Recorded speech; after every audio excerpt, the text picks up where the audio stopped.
Welcome back to Bargaining in War. This lecture is on a commitment problem known as stalling. In past lectures, we have assumed that when war begins, it instantly ends. A is awarded the prize with probability P, B is awarded the prize with probability 1 minus P, and they both pay their costs for war. In practice, that's not really the case. Wars are not instantaneous. They take time, and during that time, who gets what of the good may be different than the expectation of who is going to get what after the war ends. Think about wars that the United States has fought since the end of World War II. The Korean War lasted a long time. The Vietnam War lasted a long time. The Afghanistan War lasted a long time. And during all of those wars, one of the parties received something and the other party received something else. And that didn't really match up with what happened at the end of the war. So what we're going to be doing in this model is incorporating that sort of idea. And the reason that we call it a model of stalling is that you could see a temptation for a state that may think that it's likely to lose a war, but is maybe willing to fight a war because during the war it can stall for time, and as long as that war is being fought, it might receive a relatively advantageous share of the good at stake. So the question then becomes is, if you have that sort of temptation, do you end up with war? And the answer is going to be yes, obviously. This is going to be a commitment problem, so we're going to see war occurring. But the way it happens may not be too straightforward. So given that intuition I just described to you, you might think that war is very likely if the length of the war is going to last a very long time, such that the actor who wants to stall can see stalling work over a very long time period. And it turns out that's not the case. Turns out that if war is going to last a very long time, we don't actually see stalling occurring. We only see stalling happen for middling portions of time. So let's get to it. Let's try to understand how that happens. And to do that, obviously, we're going to have to make a number of modifications to our standard model. The first of which, because we're dealing with time, is that we're going to have discount factors throughout this. So if you're familiar with discount factors, everything is going to be as straightforward as you remember with how to aggregate discount factors. If you're not familiar with those sorts of things, go ahead and check a link in the description to this video, and you'll be able to go review some materials that will help you out with calculating time preferences in models of time, like this is the one that we're working with right now. Okay, so let's first start off by writing down what A's payoff for peace is in this model of stalling. And the way that we're going to do that is if a settlement is implemented, then it will just sustain itself for the rest of time. So that A's payoff, well, normally it would receive just a value of X, but here it's going to also receive X tomorrow, which will discount at delta A. We're going to have some non-common discount factors, and that's going to be important. So A is going to have a different discount factor than B. We'll go ahead and multiply that by X for the next period. And just like, again, standard discounting, in the next period, which we're going to discount now by delta A squared, A will also receive X. The next period, now discounted a third time right there, is going to be another value of X, and so forth. Such that A's payoff for peace is just going to be equal to X over 1 minus delta A. Okay, so that's different from before, but it's not too different. All we're doing with A's payoff in this particular case is taking that peaceful outcome X, its share of the division, and multiplying it by a scalar. It's really not too different from what we've seen before. Where things are going to get more complicated is actually implementing the changes to the war payoffs to accurately reflect the stalling incentive. So, like before, we're still going to have P be A's probability of victory. That's not changing. What's going to be different, however, is we're going to introduce a value of Q, which is A's share during war. So this is its like interim value if it's fighting. So for every period of war where A is surviving and we don't have an end of a war, A is going to receive Q share of the prize. So Q is still going to be a number between 0 and 1, just like P is. And of course, because Q is a value between 0 and 1, B's share of the prize during the war is going to be 1 minus Q. The last thing that we need to govern the time dynamics of this is a value t to represent length of war. So t is capturing how long war will take to resolve. T of 0 means war is over instantaneously, like a regular model. T of infinity means that, well, war is lasting forever. Okay, so now that we have all of that, we can start calculating A's payoff for a war. So, for the first period, we have A receiving a value of Q, and that's all it's going to be getting for that stage. That's good. That's pretty straightforward. When we get to the next stage, period 2, well, as long as T is not 0, so it's just like over instantaneously, then we're going to have another period where A is going to be receiving that value of Q. And if there was a longer war, we would have another period of Q, and so forth. Up until we get to period T, which we discount at T minus 1, which will be the last period where A receives that value of Q. And then from then on, so from period T plus 1, which is discounted at T, A is going to be receiving a value of essentially P in expectation. That'll be true for the next period, which is discounted again, and so forth throughout the rest of time. So this is what's happening during the war. This is what A is getting after the war. The only other thing to cover here is going to be A's cost for war. So we're going to have the cost for war be represented as a loss of capital stock, so that you don't just pay a cost for war while you're fighting, you're actually just losing it permanently, so that we'll have the value CA divided by 1 minus delta A. If we had A just paying a one-time cost for war, or had it so that A was only paying costs for war in periods where war was ongoing, the same sort of results are going to apply, but it will be ultimately a little bit more complicated in its notation afterward if we were to do it this way. In general, I think that this is a fine way of doing the cost for war, because if you think about why losing a building is bad, if a building is bombed, you're not losing the building itself today that makes it bad. It's the fact that you can't use it for the rest of time that makes it bad. Similarly, if Johnny is dead because Johnny was dying in a war, and the reason that we're sad about Johnny's death isn't because necessarily that Johnny died today. It's that he's not going to be alive tomorrow or the next day or the next day or the next day. And so that cost, that disutility of Johnny being dead is going to sustain itself over time. So there's some micro motivations for why having the CA being sustained through the rest of time is sensible. In any case, if you sum up all of these values, this turns into 1 minus delta A to the T times Q plus delta A to the T times P minus CA over 1 minus delta A. Okay, this was just me applying the standard way of using geometric series and sequences to get all of this into a simplified form. There wasn't anything fancy there other than just applying the principles of geometric series. All right, now that we've done all of this, we can finally write down how A views a settlement. So A accepts if x over 1 minus delta A is at least as large as that quantity we just wrote down, times Q plus delta to A T P minus CA over 1 minus delta A. Okay, pretty straightforward.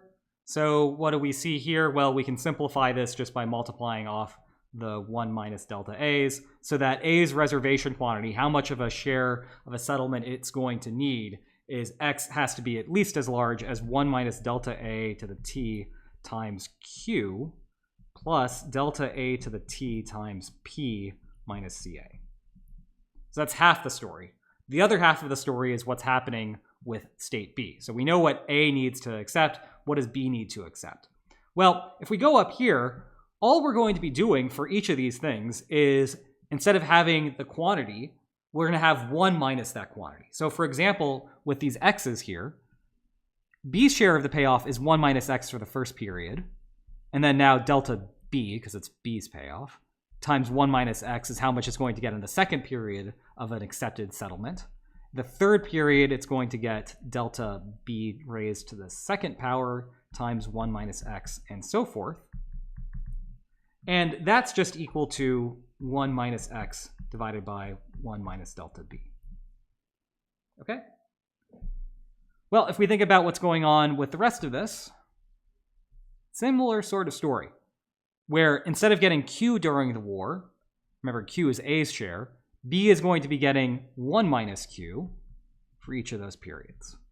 So delta B 1 minus Q plus delta B squared 1 minus Q plus ... all the way to the T period. So we discount that at T minus 1 times 1 minus Q. And then after the war is over, we have in expectation B receiving 1 minus P, so that we have delta to the BT as the first period of discounting post-war, and it's getting 1 minus P plus delta B to the T plus 1 times 1 minus P ... and then it's still paying its costs for war, which is just CB divided by 1 minus delta B. Okay? And if we sum all of that up, again, just using the tricks to geometric sequences and series, we have a total payoff for B of 1 minus delta B to the T times 1 minus Q plus delta B to the T 1 minus P minus CB over 1 minus delta B. Okay, so now we can figure out when B accepts. So B is going to accept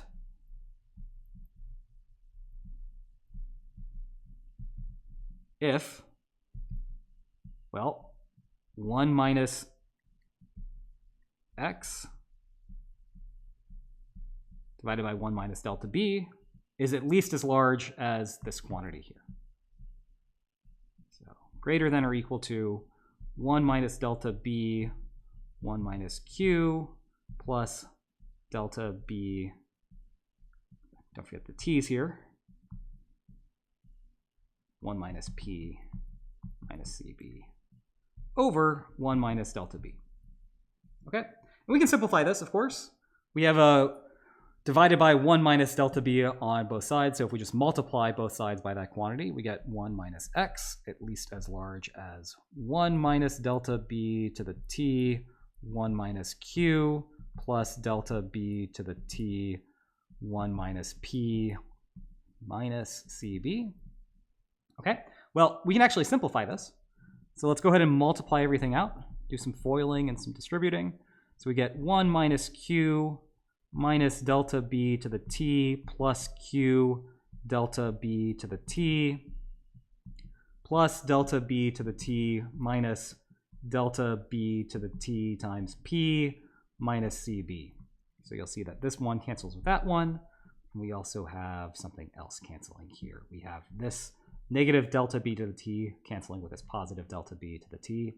And does that take us all the way through? Looks like it might. And so what do we get? Well, we have, ultimately, if we put this in terms of x, we will have a x less than or equal to 1 minus delta B to the T times Q plus delta B to the T times P plus CB. So for a settlement to work, we need both this equation and, or rather this inequality and the second inequality to hold simultaneously. We need to find an x value where x is constrained between 0 and 1 that simultaneously satisfies both of those inequalities. So we just drop down that top inequality into the bottom inequality, put them on the same line. That might make the thought process a little bit more straightforward there. 1 minus delta A to the T Q plus delta A to the T P minus CA. This is our condition for a mutually preferable settlement. When that inequality holds, rather that set of inequality holds, then we have a settlement that is mutually preferable. So the next thing to do, as always when we're in these sorts of situations, is we just cut out that middleman of x, and we analyze when 1 minus delta b to the t q plus delta b to the t p plus cb is greater than or equal to 1 minus delta a to the t q plus delta a to the t p minus ca. Okay, so you'll notice here that we have a positive q and a positive q right here and right here canceling. So that's going to go away. We have ca plus cb now on one side. We move the ca over, so that's moving the ca over to here, and the cb is joining it. And then the remaining thing that we have, well, we have a delta a to the t times a p minus a delta a to the t, rather delta a to the b, delta sub b to the t times p. Ooh, that's going to be tricky. There we go. So that's that. And then we still have, let's see, this is right here. So what do we have? We have a positive delta b to the t q minus a delta a to the t q plus that. Okay. So if we start joining all of these terms together, we eventually get to something that's going to be a little bit better to interpret, which is p minus q and delta a to the t minus delta b to the t has to be less than or equal to ca plus cb. So this is our final inequality. We can't do any more simplifying beyond that. When this inequality holds, we have a deal capable of being done. When that inequality fails, we can't get a deal done and we get war. So the ultimate question, whenever we do one of these sorts of proofs, is to ask ourselves, does this last line always hold, or are there situations where it doesn't hold? And in fact, if we look at what's going on the left-hand side of the inequality, we see that sometimes it will fail. So why is that? Well, imagine for a moment that delta A is larger than delta B, and P is larger than Q. So we can think about this right here, this P minus Q, as A's unrealized potential. Why is that? Well, Q is what it's getting during the war, and P is what it would get after the war. So if it fights, it's going to be increasing its share of the good from P, or from Q to P. So P minus Q is the extra amount that it's getting. That's its unrealized potential. So imagine that A has unrealized potential, and A is more patient than B. If A is more patient than B, then the left term here is some positive quantity. And if A also has unrealized potential, then the second term is some positive quantity. So you'd have a positive quantity multiplied by another positive quantity. And so as long as the costs for war are sufficiently small, then the inequality fails, and we have war occur. The same thing is true if B has unrealized potential, and B is the one that is more patient.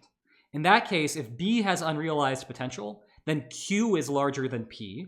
So the second term on the left-hand side is negative. And because B is more patient than A, delta B is larger than delta A. So the left term is also negative. So you have a negative times a negative, which is a positive. And so again, if CA and CB are relatively small, the left-hand side of the inequality will be larger. Substantively, what's going on here is that suppose for a moment that it's A that has the unrealized potential and is more patient. Well, to get A to accept a deal, we have to give A a lot of the good because it doesn't care about what's going to be happening during the war because the war is relatively unimportant. It's a fixed period of time. And because A is patient, it doesn't care too much about what's going on during the war. It cares a lot about what would happen after the war. And because A is relatively powerful compared to what the status quo is during the war, A has a lot of value in fighting the war, and so we have to give A a lot in order for A to be willing to settle. But on B's end of the spectrum, B doesn't care very much about the long term because it is relatively impatient. Delta B is relatively small. So we have to give B a lot of the good as well because during the war, it's going to receive 1 minus Q, and because A is not getting very much during the war, B is therefore getting a lot during the war, we also have to compensate B a lot right now to convince B that fighting is not a good option. And when you combine both of these things together, we have to give a lot to A and we have to give a lot to B. We have bargaining fail and we're stuck fighting a war. Okay, so I have 2 more points to draw from this. One is to think a little bit more about the comparative statics on T. I'm not going to conduct a true comparative static on T, but I just want to show what that left-hand side of the inequality looks like if we plot it. So let's imagine that A is more patient than B, and A has unrealized potential. So let's plot this as a function of T, the length of war. What the left-hand side of the inequality looks like as a function of T is something like this. And what that inequality is asking us is, when is this left-hand side of the inequality, the line I just drew, less than or equal to the cost for war? So let's go ahead and just draw in the cost for war, like right here. All right, so this is, just to be clear, delta A to the T minus delta B to the T times P minus Q. And this is CA plus CB. What the inequality up top is telling us is that wherever the costs for war are larger than the term on the left-hand side is where we have peace occurring. So that means we have peace here, and we have peace here. We only have war in the middle. Peace is relatively easy to get to when war is instantaneous because that's essentially the original model. It's also easy to get when war is going to last infinitely, when it lasts forever, because there's no point in trying to fight a war at that point. There's no point in ever trying to exploit that P value because you're never actually going to get to it because war is lasting forever. So it's only going to have situations where war occurs when the time is falling in this middle region. Okay, the last point is thinking about why this is a commitment problem, because we're in this unit on commitment problems. Why is this a commitment problem? Well, you have to look at a little bit more complicated of a model to actually be able to answer that question. So instead of thinking about this as this one-time bargaining situation like we were looking at here, imagine the states could be renegotiating through time. Think about the following deal. For the first T periods, we divide the good according to Q, and then for the rest of the periods after that, we peacefully divide the good according to P. Both sides are better off as a consequence of that, because they're essentially getting what they would be getting by fighting, except neither of them are paying the costs. And we don't have to worry about the temporal dynamics that are making this a little bit more complicated, with those individual discount factors being unique, having delta A being different than delta B, because we're matching what is happening over time as well. We're saying Q is going to be the division for T periods, and P is going to be the division thereafter. So we don't have to think about the complications that come with time as a consequence of that. However, just because that is better for both parties doesn't mean that we can actually implement it. The problem part of the commitment problem here is that imagine we tried doing that, again, with A having the unrealized potential and B being relatively better off during the war. After Q periods, or after T periods have transpired under the division Q, what's supposed to happen then is that we're transitioning into the situation where we're now dividing the good by P. Well, B doesn't like that because A is getting more under P than it is under Q. And precisely because this inequality is failing us, because we're in this region right here, at that time when B is supposed to make that transfer, B actually prefers its utility for war than making that transfer. So it cannot credibly commit to following through on that transfer, and that's why we end up with war. And that is stalling in a nutshell. Hope you enjoyed this lecture. Hope to see you next time. Take care.